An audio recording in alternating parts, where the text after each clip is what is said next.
Another day, another episode of Searching for Political Identity. So grateful that you're here. Please share, comment, like, subscribe, do all those great things that are good for me, that are low cost to you. Really appreciate that. Now, you want to do something high cost to you, good for me, send me $50. We're really talking.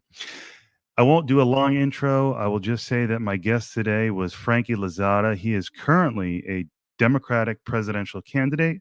Is he dropping out soon? And what's his next venture going to be? And who's he going to endorse? All questions that you might get the answer to if you stick around for this episode. But we had a really good conversation about why he is running for president, what he believes in, his thoughts on Trump, Biden, critical race theory. He's a proud Puerto Rican, so his input on that is more interesting than if he was just another white guy.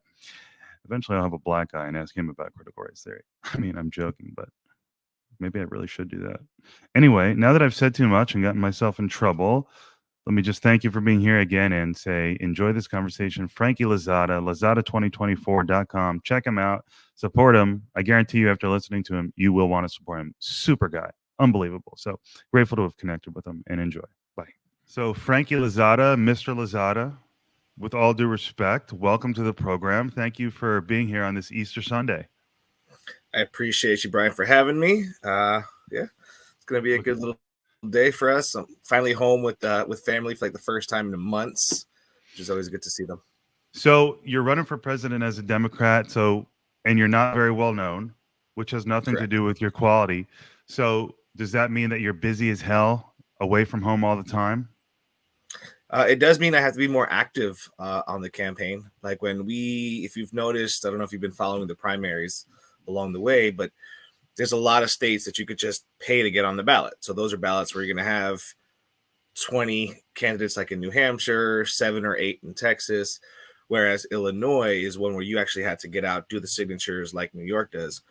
And for that reason, you're only going to see a couple of ones because there's only a few who have either the resources to pay the consulting firms to get those signatures, or if you're someone like me who has to get out there and talk to people and engage with them, we were out there getting almost every signature.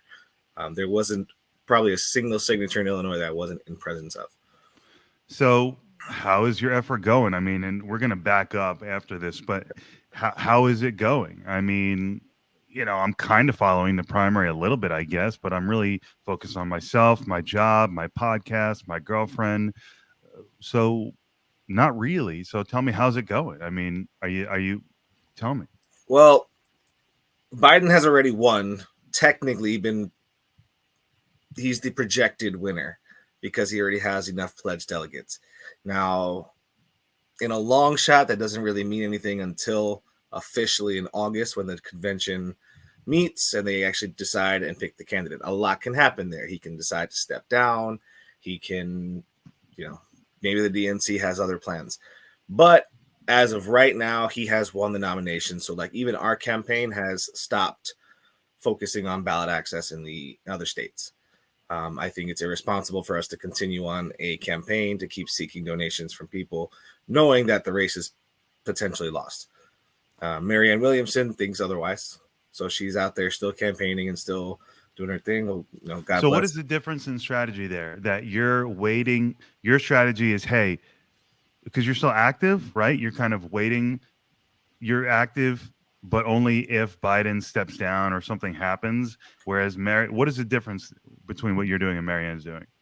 I honestly, I don't know Marianne's goal. I really don't. I mean, the fact that she's consciously out there going, it to me just seems like a money grab. I don't want to judge, but there's literally no reason to continue on going. She hasn't won a single delegate. Even when they made her the protest candidate in Arizona, she still pulled only 3% which is pretty average of what she's pulling in every state. Mm-hmm. So I don't know what she is trying to achieve, but I know that I do not have the funding backing that she has, and I don't have the resources. And so to be responsible for myself and for people who are supporting me, I had to at least say, hey, you know what? I'm a realist. There's nothing else. The biggest victory I had was just to get on Illinois' ballot, which is a huge, huge deal. And even as a lesser known candidate, I pulled 2% of the vote, which is super impressive in Illinois as a whole, because that is the one state I will say that everybody is very civically engaged. They make their votes count. They do their research. So the fact that I was able to pull, 14,000 plus votes as a nobody in Illinois, to me was a huge victory. No, it sounds like it. So, have you suspended your campaign? Unofficially, what I did do is I'm testing the waters now just to kind of see if we had the traction here. I'm in New York now, and we started the petitioning process to run for Congress in the 4th district as a backup plan.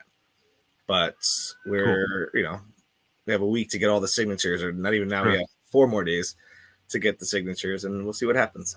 So, gosh, so you're a busy guy, and this is all very interesting. So let's back up a little bit.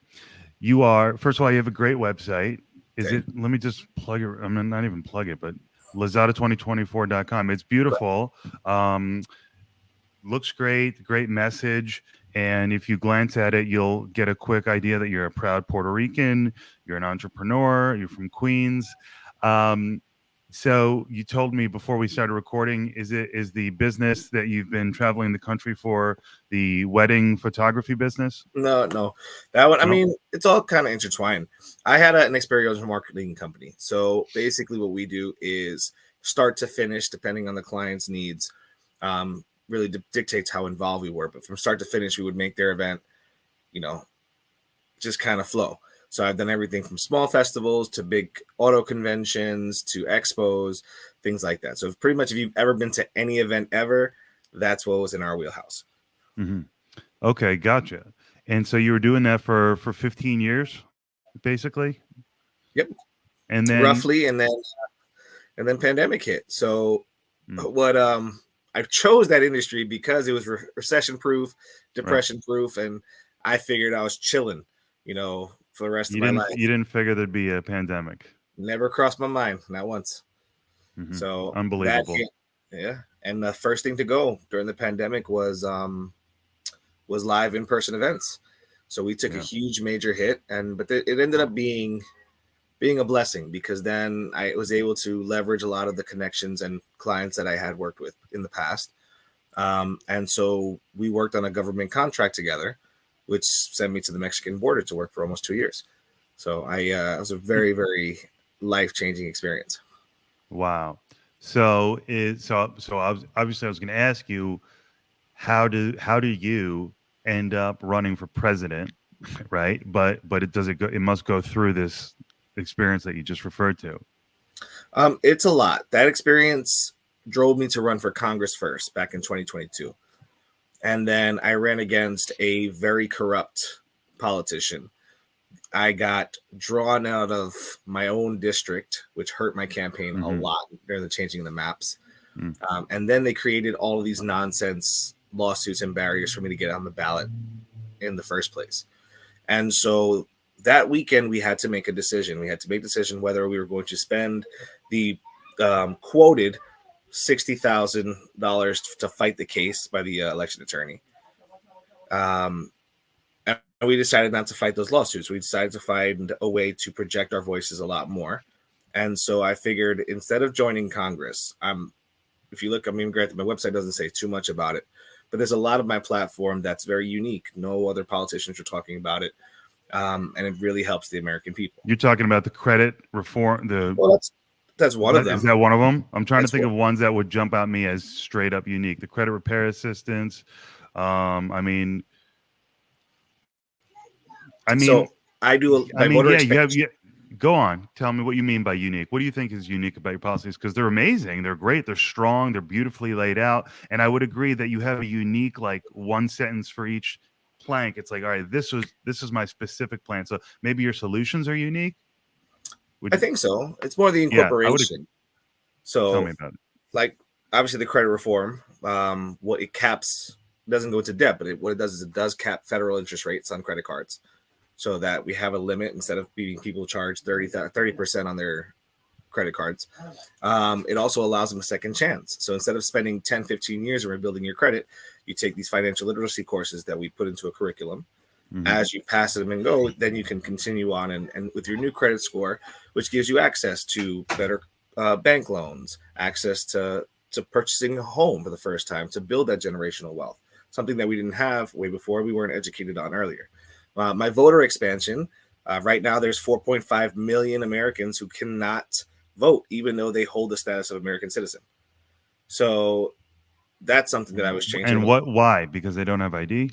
So there's all of the territories. So the Northern Mariana Islands, American Samoa, Puerto Rico, the Virgin Islands, all of them are American citizens, but they live on the Commonwealths and on the islands, and they cannot vote in the federal.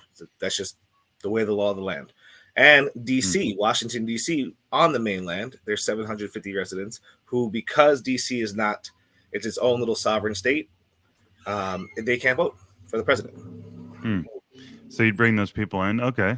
So that seems reasonable. I mean, shoot, they're American citizens. That makes sense that they should be able to vote. Well, especially when our laws govern them. So we were built on this premise of no taxation without representation. Yeah. They all pay federal tax. So if they're paying those taxes, why aren't they getting represented? On the face of it, it seems like the absolute right thing to do.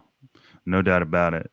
So how did you get so educated in policy? How do you get so confident to develop a platform and run for president? I mean, was it all through this experience at the border, or had you been thinking about politics for a while? Are you just super well read? Obviously you're well read, and you got to know what you're talking about running for president. So how did it come to running for president?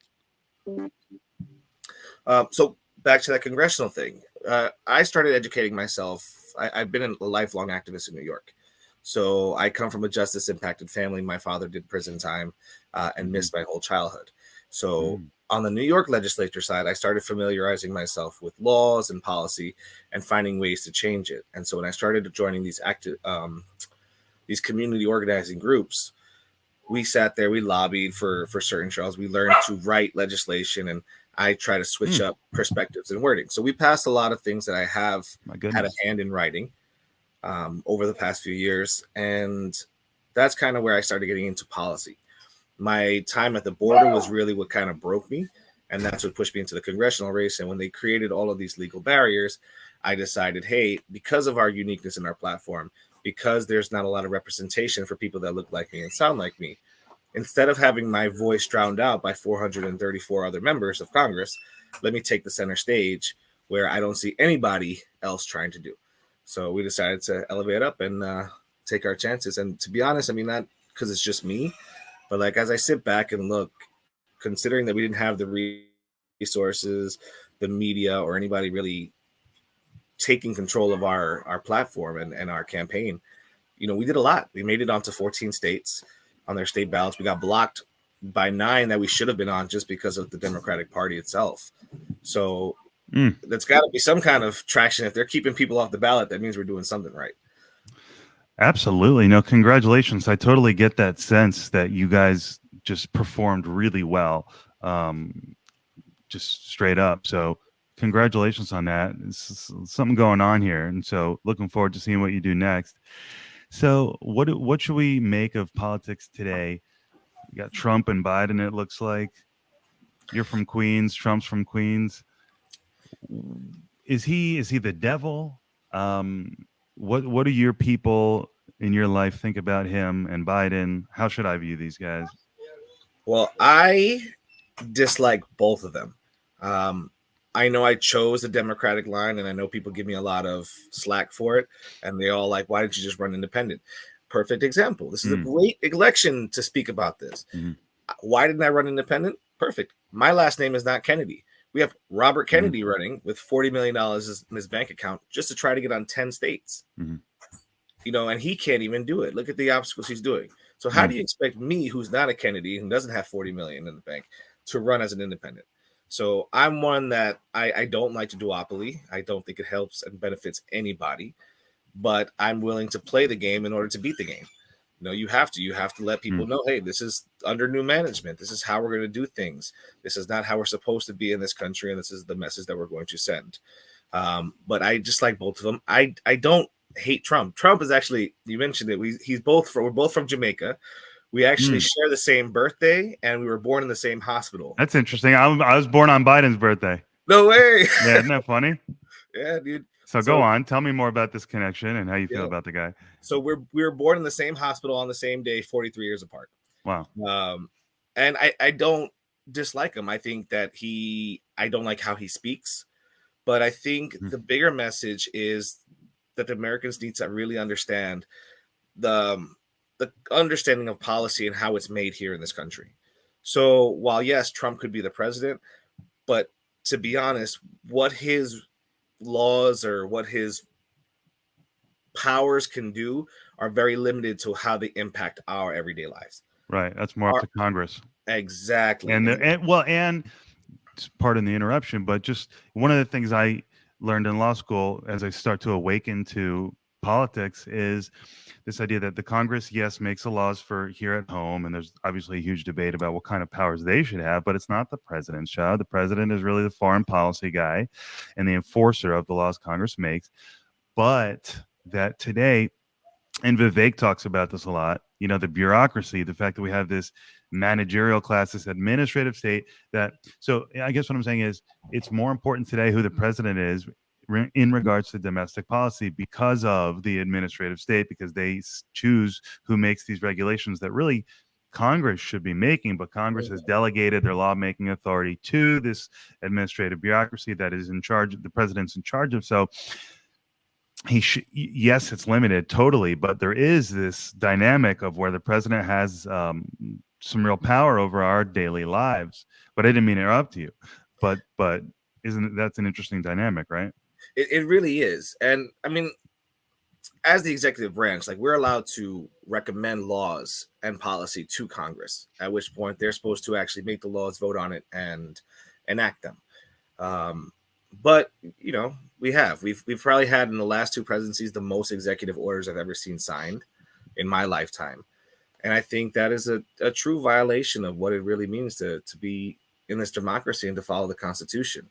Like we should be having that checks and balancing system, and that's the problem with the two-party system is that we just sit there. We're so polarized and we sit there and have zero progress because we refuse to kind of conform with each other. When in reality, if you break down those barriers and actually have conversations, like my whole campaign, I've got votes from Republicans and Democrats, independents, and we've been able to sit down at the table, have conversations, and break down those barriers just for sitting there being human. Mm-hmm. The majority of Americans are down the middle. If anybody tells you they're far left or far right, they are full of you know what. I get it. It's a society thing. You don't want to be shunned and left out of your community because God forbid you're a conservative and maybe you like a little bit of weed. That's it. You're a liberal. Get out of here. Or God forbid you support gay rights. No, absolutely not. Remove yourself. And that's another thing too is we've kind of defined the parties based on policies. So then you have those voters who are those single issue voters who, all right, I'm anti-abortion. Boom, I'm conservative Republican. Have to. They're the only ones defending that kind of one thing that I care about. But that also comes from educating within our communities, because when you sit down and break through those kind of barriers, you'll realize that both parties actually want the same thing. We just word it differently. Yeah. Interesting. The idea that there's a duopoly in Washington that is, benefiting the elites and harming the public, but then also that the public really isn't that divided. So it's kind of interesting on both sides of the spectrum. There's, if you scrutinize it, it's not what it appears to be. So you don't think Trump was the devil? You don't think that serious question here.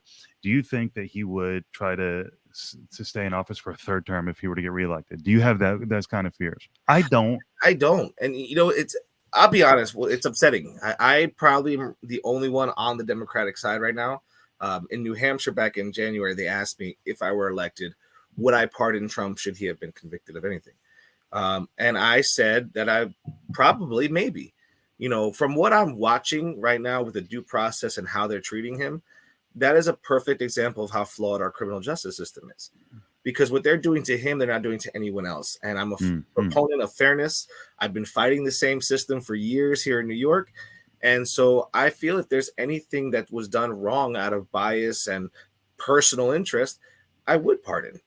That's what they're doing to him. If they're doing it to him, they should do it to all of them, because every single politician is probably doing the exact same thing. Every billionaire is doing the exact same thing. They've been doing it for forever. So Right. why are you sitting there targeting, trying to dehumanize one person? I don't Mhm. like him per se. Like I said, I don't like his persona and how he speaks to people. Do I think he's going to go for a third term?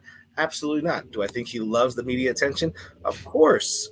Of course he does. He loves it. I think honestly, this whole campaign trail, if you haven't noticed, I think he's just trying to see how far he can go by saying outlandish stuff and still have his support. Because like, Which is what he did the first time, and it's working. It worked yeah, then, every and it time. probably is gonna. It might. Well, it'll be fascinating to see if it works again, because the pandemic was so bizarre and so unprecedented that, okay, Biden won, but the big question is, and I can't believe it's come to this, right? Of all the people in the world that could be running, as Biden versus Trump again, but will Trump will this be like 2016, or will it be like 2020? I am hopeful that And both would you prefer parties. Biden to win? Do you think Biden, does it even matter? No, like if you think, I'll be honest, if you think that Joe Biden is really as hands-on and active running the campaign and running the country, and I'm not a conspiracy theorist, but Yeah. you could. It's been very evident. He's been having to get briefed a lot more often before doing any kind of talks. Which the president's supposed to get briefed every morning. Mm-hmm. And if you're skipping briefings, that means that decisions are being made without you. Mm. I dislike him. I really do now on a personal level, because they blocked me in so many ways from even having a legitimate candidacy. Now Florida. you have now you have beef. Oh yeah, no, and I made history. I don't know. Beefing with Biden. I made history with this, so hopefully he knows my name. We'll see. But I am the only candidate to beat Joe Biden in a county all across the country in any primary. I beat him with 100% of the votes in one county in Texas, in Loving County, because of one voter. Amazing. So in Kicked all his the other ass. states, hell yeah, You man. wiped the floor with him in Loving County. That's it. That one voter didn't vote for any other down ballot offices. She He went had in one there, mission, or send she. a message, and I'm like, I've been trying. So if you have any connections, if anybody knows Message anybody, received. send it. I want to find that one person though. I do. Oh my God. Yeah, you owe her a steak dinner, him, whoever it At is. least, at the That's very so least. funny. Um, Yeah. So, what do you think of the rest of the Democratic field? Try to give me some objective thoughts, if you can, on, I don't know, whoever comes to mind: Marianne, Jill Stein, Cornel West, Kennedy. Pick someone that you're interested in. Do you find any of them interesting? I like Dr. Jill Stein. I do. And why? She's actually the one I'm least familiar with. She has the most understandable platform in a sense. She at least has certain ways to provide examples of what she's going to do and how she's going to do certain things. Whereas all the other candidates are saying all great things. It's great, but everybody could talk about the what, but what about the how? And that's why nothing ever gets done. Like even when we're watching the State of the Union, Biden was telling me all the great things that he was going to do. And I'm like, except you forgot one thing, dude. You're the president now. Do them now. Like, what are you waiting for? But I like Jill Stein. We disagree on nuclear energy. That's the only real big heavy disagreement that her and I have. I really like Robert Kennedy sometimes. He's got a really good platform. I'm actually in favor of his VP pick. I think she is a good role model for a lot of the American future. And I think he legitimately has a chance. I think that some things that he says is outlandish, but I think that's it's part of human nature. Some people just believe certain things, but at the same time, I think there is some level of genuineness. I've met him a few times. We've had conversations, so he's a good pick. I think and he's polling really well. So yeah, I think that's the big thing too. Is what's scaring the duopoly is this is the first time, because they picked two relics to run, and now we're fed up with it. So I think honestly, he has a really, really good chance out of anybody else. And he's, although apparently old, he's actually fairly young and fit. And I think he gets judged too much based on his vocal cords. I think that does hurt his campaign a lot because of just terrible. If It sucks. That sucks. it really does, Now, man. hopefully, you can overcome it because it makes all the sense in the world that I'm probably going to end up voting for RFK because my whole thing is I voted for Obama, Hillary, and Joe, but then I went to graduated from law school in the process and the pandemic and just all this stuff, studying critical race theory, which maybe we can touch upon a little bit. And it was just like, oh my gosh, what am I going to do? And so Kennedy presents a solid option there. And I took a lot of flack from some libertarians that I've some libertarian friends and followers on X that I've acquired. They're like, dude, how could you're doing all this exploration of libertarianism and how could you say anything good about that pick? And I said, well, she seems to have a background in law and AI. I like that a lot. And okay, the one thing that I don't like about her, from what little I know, is that she supported these progressive DAs that are probably soft on crime. And I don't think I prefer that. But if she can talk about that and explain that and maybe put some distance, then whatever. So would you support soft on crime policies, so to speak? Because there's a difference between wanting prison reform and not enforcing basic theft crimes. So I guess one question would be,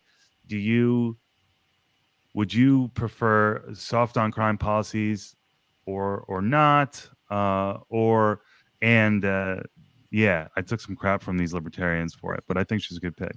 Well, I mean, libertarians are, the cool thing is the libertarians is such a wide spectrum. So like nobody's right or wrong necessarily within the libertarian stuff. So the fact that they're giving you some kind of slack because there's more conservative libertarians, there's more liberal libertarians.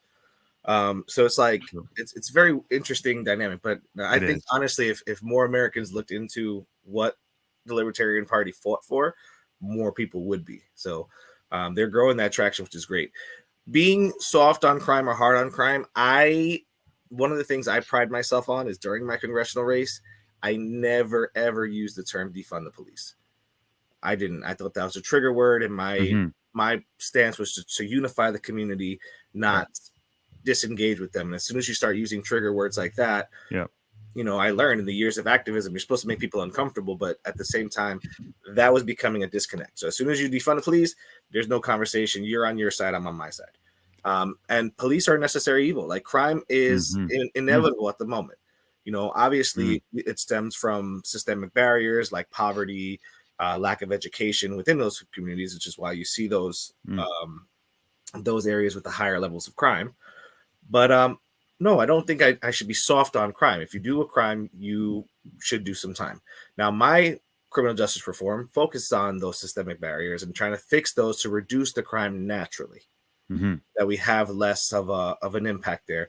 And we don't need to have such a strong police force because there's lesser crimes. The lack of enforcement, though, is something I have a problem with. Now, I understand bail reform, but that's the problem when you have the duopoly. You have these progressive candidates who are trying to go gung-ho and rush everything instead of taking the time to write down all of the pros and cons and to make a bill around it that encompasses everything. So bail reform is great in the sense of there was, especially here in New York, we have Rikers Island. So many people are in jail for years at a time, doing more time than what the crime they're suspected of committing would have even allowed. So half of them end up pleading guilty, which is 98% of all convictions here in New York, and I'm sure probably across the nation. But think about it. I'm in jail waiting a trial. I'm still presumed innocent for a year in Rikers Island amongst people who might be actual criminals, people who are facing mental health crises, and that's a terrible environment to live in. So it has a terrible toxic effect on yourself. And so half the time they go in there and say, dude, you've been here for a year. That's what you would have served this. Just plead guilty and go home. And after being in that survival mode, you tell me I can go home right now, I'll say whatever you want. And that's the problem I have on it. So that was the uniqueness of bail reform. Now, there is a lot of biases built into sentencing and the enforcement of those crimes. And that's where I have a problem with too. But being soft on crime, no. I think everybody should be treated fairly. I think we have a due process system in place and we can fix it. But I have no aggression towards police officers. I know there's amazing, incredible police officers out there. Are there terrible ones? Absolutely. And just in every field, there's good and the bad. But I'm never going to sit there and turn my back against law enforcement because they are doing the job. And, I have plenty of family in law enforcement that they're doing their due diligence. They're great people. So I hope that answered your question. Yeah, no, it makes me think about my experience taking these 2 critical race theory electives in my final year of law school. And yes, there's a diversity of thought within, just like there's a diversity of thought within libertarianism, there's a diversity of thought within critical race theorists. And so varying degrees of, on the CRT side, of looking at the government, looking at the state, looking at the system and saying, how does this impact outsiders, okay, minorities? How does it, traditionally marginalized group, how does this particularly impact them? And looking at ways to remedy that. And, the average person might look at that and say, well, now you're being reverse racist. You're trying to put a race conscious policy on the government and trying to fix it. And so critical race theory has different flavors, as does libertarianism, but they are in contrast to each other, I think, in the sense that, like, if CRT says, no, we got to treat certain people differently because the state has treated certain people differently, libertarianism says, no, we're all the same. We all have the same capacity to wield property, to use property, to better ourselves. And so we all need nothing. All we need is nothing, basically. All libertarianism basically leads to anarchy, logically, I think. So leave us all alone. But I think what you could unify is what I'm kind of coming to the conclusion of lately myself. And this is where I'm having a lot of interest. I think it's like, what could a critical race theorist and a libertarian have in common? Well, they would both be anti-state, potentially, in the sense that look at the harm the state's done. Mm-hmm. And so it's all about fashioning a remedy. And so I think you could pitch critical race theory or social justice reform policies to a libertarian or even a conservative, in the sense of saying, hey, it's about minimizing the state, frame it in that way. So do you think critical race theory, remember it was in the news with DeSantis a couple of years ago, that's when I was studying it. It can obviously go too far in some cases. I'm sure you would say, so I think your response would probably be like, yeah, we shouldn't be teaching 5-year-olds that skin color matters, or so to speak, but that there's things we should do on social justice. Well, tell me about critical race theory, if you don't mind. The issue that I have with critical race theory is just the education of it. I think we should be educated on certain laws and policies that did restrict people of color from certain opportunities, like home ownership, like bank loans, like education and transportation, and affordable housing. Those are things that it's hard to recover now, especially with the cost of living. So I believe the education portion is there. The thing I don't like about critical race theory is the messaging for it. Like, it focuses a lot on guilt. It focuses a lot on, how bad the separation is. And I honestly think it could potentially cause, and has been causing, more of a divide than it needs to. What I don't like about it is that it focuses so much on slavery and everything else that is embedded within that slavery system that came from it. And what I don't want is people of color to sit here and believe that that's all that they were.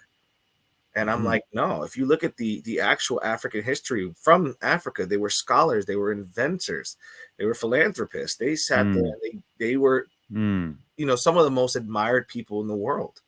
They achieved some architectural advanced, like pyramids in Egypt. Nobody knows how they were done. The most perfect, architectural design ever made. Those are Africans. And so if you sit there and you take that away from them, now it's just, hey, you were slaves. That's where I have a problem with. That is so well said. And this is why the podcast is called Searching for Political Identity. It's all about this question of identity. How should we view our identity? And you just nailed it, man, saying that, like, hey, man, don't reduce your identity to this horrible thing that happened. Just like Jews won't reduce our identity to slavery in Egypt. So it's all about mindset, right? And so there's a victim mindset, right? That is negative, that's just not good for anything. And so you mentioned guilt, and your website, and I guess this comes from your experience as an activist, it's all so positive. And so there's no trigger words, like you said. So good for you for leading with positivity. And so, yeah, do you agree that there's a victim mindset problem on the Democrat side? There is. It's what they do to pander for votes, which is not always the best thing. Like me, I want everybody to be treated equal. I think that's fair. Like I cannot grasp the concept that I say, hey, I think we should all should have equal rights, and anybody in opposition saying, no, I don't Exactly. agree. Exactly. And I'm so sorry to interrupt again, but the assumption that people on the left have, this is why I'm kind of shifting towards the center, maybe even towards the right, is because they look at the people on the right and say, no, they don't think that all people are equal. It's like, are you seriously saying you don't think Ted Cruz thinks that we're all equal? And that's where I found myself playing like the Ted Cruz in these classes, and that's my search started. But please, I'm so sorry for interrupting you. You were saying that you can't believe That people would be against anybody's concept of feeling equal in society. right. Like me, I don't know about everybody else's life, but I got enough going on in mine that I couldn't care less necessarily what everybody does in their own personal lives. I really don't. And so I sit there and I'll accept you. My job is to love you and not, I'm in no position to judge anyone. But the left, what they do is they try to prop it up and they try to weaponize people's rights. And then that's why when you try to weaponize it, nobody likes the sensation of being attacked. Right. So now when you sensationalize it right there and you put it up there, now the right's like, well, no, now they're doing it out of spite. You know, like even for example, yesterday or today is Easter. Today is National Trans Visibility Day. Yep. It's been a holiday or recognized since 2009. Biden made an official in 2021, but he chose Easter Sunday to really put it out there and make it like today, this is the time that we're going to celebrate it. Right. You know, that was not unintentional. Right. That was made to trigger certain people. And that's what the sickness, which is our political system, is. It's finding ways to attack each other when it's unnecessary. Like that just caused an unnecessary divide for zero reason. Yeah, you know, I have to admit that my reaction to it was to try to be clever, and I wrote a tweet. I deleted it, you know. So, my thing was, does this mean we're going to have to start hunting for trans people in our neighbors' backyards? Oh no! Okay, yeah. Okay, but I did delete it when I saw that Biden had made this announcement for several years now. I said, okay, maybe I jumped the gun. So maybe when we calm down, the appropriate response is, look, that should it really bother someone who celebrates Easter Sunday? No, but I get it. It's tricky. It's like this dynamic between religious people and secular people. It's always been a thing, and it's a thing right now. It's a huge thing. Yeah, it's a huge thing, and it's a lot of my policies and plans focus on common sense things. Like I am technically, I was born and raised Catholic. I'm leaning more, I'm more spiritual, but I do go to some Christian churches every once in a while. But I don't let my faith impact any law decision making. Like that's what it is. You need that more secular view because this is America. We are assimilated. We are the biggest melting pot in the world. And we have a whole ton of different religions, people's backgrounds. Like that's something that we take for granted here is the diversity. And so for me to impose my religion or impose any of my personal beliefs on someone, I don't agree with. And I think that's honestly why we have a lot of the foreign disagreements within our foreign policies, because we try to think that our system works better than others, and we try to force it on other people. And as I said earlier, as soon as you try to force anything on someone, there's going to be that divide and aggression. Yeah, that's really interesting point that the federal government pushes an ideology instead of neutral. That's going to create a tension dynamic in the country. You do that, foreign policy, same thing. Really interesting point. Makes me think about this idea that Christian nationalism or white nationalism is supposedly the biggest threat. They exist. They're out there. There's no doubt. I mean, hateful people exist. And I've not even that I've spoken to hateful people, but I've spoken to people on my podcast who literally, now they never said I would like enact this through violence, but they said, no, I do want Trump to be king of America. That would be better.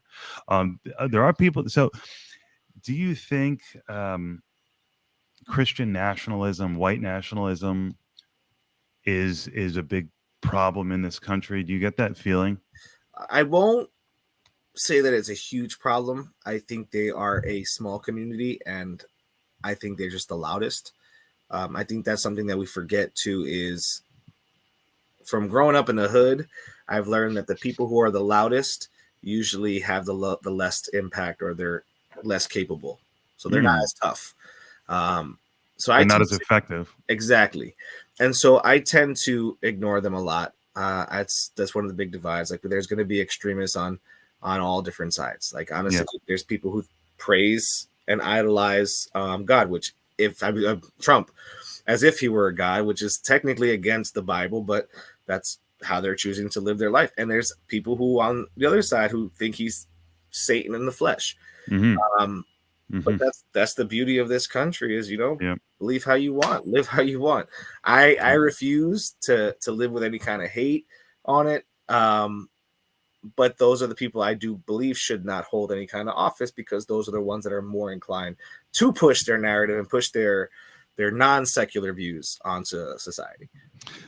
Would you then agree with me that the media pushes these narratives for some reason, or am I just kind of going off the deep end? Do you think we have a media problem in this country? 1,000%. And why? Because it's that divide. Look how much money it costs. When we have these presidential candidates on stage all the time, every single day, this media has just viewers and advertisements. It's a money grab for all of them. That's actually one of the reasons why I ran, because when I was at the Mexican border, I only had the perception that the media was portraying to me. And when I got down there and got my hands dirty and got to deal with the system, on the front lines, I realized, like, holy, the media is not even telling us a portion of what the truth is. Give me some of that. I'd be remiss if we didn't touch upon that. So tell me what you learned there. Well, a ton of things. Like, media focuses so much on, everybody's coming in, everybody's coming in, everybody's coming in. The numbers that they don't talk about is how many people don't make it, how many people die on that journey. So yeah, let's talk about the journey that they're taking. They're getting exploited. While we're spending money, the cartel makes money. And so they're exploiting all these people. They're doing child trafficking. The child trafficking is built into our immigration system. There was kids that were getting picked up and shipped off to people where the kids were like, I don't know this person. But because they had the proper documents, those kids were going out there. So media is not covering a lot of that. Media doesn't also cover, like, what the treatment is for these individuals. They think everybody's just getting a free pass and walking through. And when I was there, our processing center was packed, fully loaded, COVID and everything in full blast. And we put 500 people in one little pod or room. It's like, how do you dehumanize people when the Haitians are sleeping outside on cardboard and mattresses? They're like, you don't even deserve to be inside. We're overfilled. Instead of finding a place to house you guys, put you guys, just, face it in the desert. You made it this far already. So it's a dehumanizing thing. And that's what people don't realize, is that's their first interaction with Americans. Like, one of the things that broke my heart was, the kids would get to me and I'd always talk to them and treat them like an actual individual. And I've had the luxury with my previous business to be able to travel the country. So most of the time, except for like South Dakota, I was able to talk to them and say, hey, this is what it's like where you're going to go. This is what the weather's like. This is cool things to do in your city. And it was a cool thing for them. And I'd always ask if they had any questions afterwards. And the one that broke my heart every single time was, hey, when do we get to America? And I was like, oof. Because they have this wonderful image of the American dream, of how life is here, and it's the land of opportunity. And that's their first interaction coming here. Wow. Yeah. And then, big picture, people will say, well, you can't do more for them than you would do for the least advantaged American citizen. Right. So, I mean, I'm just spitballing here, but a lot of underserved people. And what do we do? Is it the government's role to provide certain things? It's just all terrible and interesting. And so what should we do? Should we accommodate anybody who makes the journey? You know what? You did it. You made it. You're going to get a cot to sleep in. Well, so my plan works on multi-tiered levels. first and foremost, it focuses on trying to rebuild and restabilize some of those Central and South American countries, which we kind of helped destabilize with our foreign policy. Because that's in turn, when you start talking to the people, you start realizing why they've come. I've met fathers who have left their family for 20 to 30 years working here and sending money back to their family. Right. Now, granted, we have technology now, so maybe now they can video chat and see their kids, but imagine that you leave your whole family behind and you're coming here to work your ass off, get paid a fraction of what the average American's getting paid just to support your family back home that you're never going to see grow up. There's an organization called Hugs Not Walls. And what they do is they find people like that who have been in this country for decades and haven't seen their families. They find their families, they reunite them at the Mexican border. They open the gates up and they can meet in the middle for 2 minutes. And for 2 minutes, they get to hug their families and that's it, back to separation. But I can imagine that 2 minutes is like powerful. Nourishment. Yeah. Think about somebody who in your life has passed away. If you could just have 2 minutes more with them, that's a meaningful thing. And so we have to stop vilifying certain people and understanding that they are a part of our community. But that's where the media comes into place. Is they're like, these are the enemy. Look how much money we're spending. Yeah, but look how much money we're spending everywhere else. Congress has one of the best healthcare systems in the world, and we're struggling. Right. We're sending billions and billions of dollars across the globe. But what about us? We just spent, foreign wars. We just spent at least between the 14 billion and 140 billion in just this year alone. It only cost $20 billion to fix homelessness here in America. So we just sent over the fix of the cure for homelessness 5 times over overseas. And that's where MAGA can connect with many, I don't know about many Democrats, but some on the left. That can cross political divides right there. The notion that, hey man, political philosophy is one thing. I may think that we should have a country of negative rights like the original founders instead of positive rights, which are like entitlements and social programs. But regardless of all that shit, if we're going to be spending a shitload of money, spend it here. Right. So that can cross political divides. But that's where the media comes into play, because people, I have this argument all the time where people are like, my tax dollars are paying those migrants. I don't know about you, but I know that I have the mindset of every American, and I'm sure Donald Trump has the same thing, where I'm going to give the government as little money as possible. So at the end of every year, I'm broke. Right. As broke as I can be. My tax dollars, I promise you, maybe funding one migrant. Right. Maybe. My tax doesn't change. And in theory, the way we're spending money in this country, tax is irrelevant in the sense because the money we're supposed to be generating through taxes is what we're supposed to spend. And that's no longer the case because now we have fiat money and we're spending way more than what our taxes are bringing in anyway. That's a whole nother ball of yarn that the libertarians focus a lot on. And, so you can kind of spot a libertarian by how much they care about fiat currency. Oh, they hate it. They're abolished the IRS and let people live and it's kind of like a Sons of Anarchy kind of. It's very attractive because searching for political identity, searching for an antidote to the identity politics that we talked about and the critical race theory, which is kind of like the ultimate manifestation of that. This idea that there are principles and that everyone's the same, and if we just follow those principles, then we really don't need much of a government in that view. So that's kind of the libertarian thing. It's very attractive. Well, considering of how corrupt and how many loopholes are within our government systems. So it's the libertarian is a favorable mindset and mentality because it makes sense.